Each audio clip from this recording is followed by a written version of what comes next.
రేవంత్ రెడ్డి గారు ఏమంటారంటే, మేము ఊర్లోకి వెళ్ళే దమ్ మాకు లేదు, అంత ధైర్యం మాకు లేదు, దయచేసి మీరే కదలండి, రండి కదలండి అని రేవంత్ రెడ్డి గారు కలెక్టర్లని దిశానిర్దేశం చేశారట. నిన్న కలెక్టర్ సమావేశం ఉంది కదా, అయితే ఊర్లలో గ్రామ సభలు నిర్వహించే కార్యక్రమాలు ఉన్నాయట.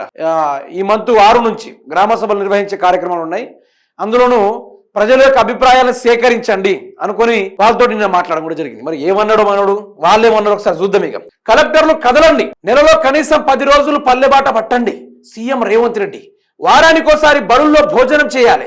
ప్రభుత్వానికి కళ్ళు చెవులు మీరే. అమ్మమ్మమ్మ, ప్రభుత్వానికి కళ్ళు చెవులు మీరే. ఏంది మీరు కాదా? మరి మీకు ఓట్లేస్తే కలెక్టర్లకు ఏం సంబంధం అయ్యా? నాకు అర్థం కావట్లేదు. పనులు మీరు చేయాలి కదా. ప్రభుత్వానికి కళ్ళు చెవులు మీరేనట.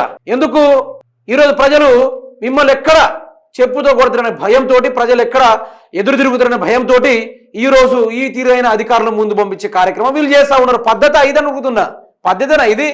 అయితే చూడండి, ఇక ఇసుక మాఫియా, అక్రమ మైనింగ్ పట్ల కఠినంగా వ్యవహరించండి, లేదంటే కలెక్టర్, ఎస్పీ ఇద్దరిని సస్పెండ్ చేస్తా.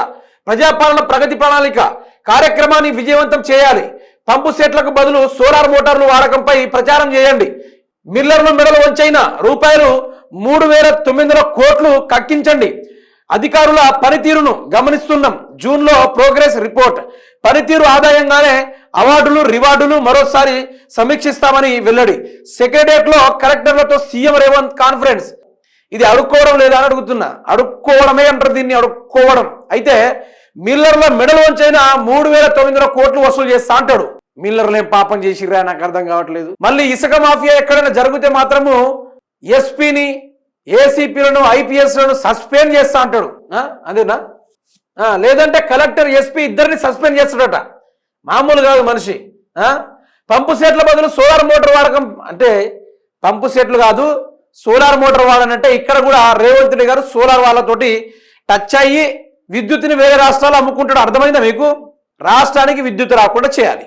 రాకుండా చేయాలంటే ఏం చేయాలి? సోలార్ ప్యానల్స్ వారి మీద అవగాహన కల్పించాలి. ప్రతి బోర్కో సోలార్ ప్యానల్, ప్రతి బోర్కో సోలార్ ప్యానల్ అంటుగా రేవంత్ రెడ్డి ప్రచారం చేస్తా ఉన్నాడు.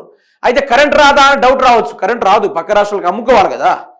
కేసీఆర్ గారు ప్రజలకు ఇచ్చిండు, రేవంత్ రెడ్డి మాత్రం పక్క రాష్ట్రాలకు అమ్ముకుంటుండు. డబ్బుల కోసమే రేవంత్ రెడ్డి ముఖ్యమంత్రిగా వ్యవహరిస్తా ఉన్నాడు, వ్యవహరిస్తాడు కూడా. అందుకనే మేము చెప్పేది, మనల్ని మనం కాపాడుకోవాలి. తెలంగాణ బాగుపడాలంటే మనల్ని మనం కాపాడుకోవాలి. తెలంగాణ ఆగం కాకుండా ఉండాలంటే మనల్ని మనం కాపాడుకోవాలని పదే పదే చెప్తా ఉన్నాం.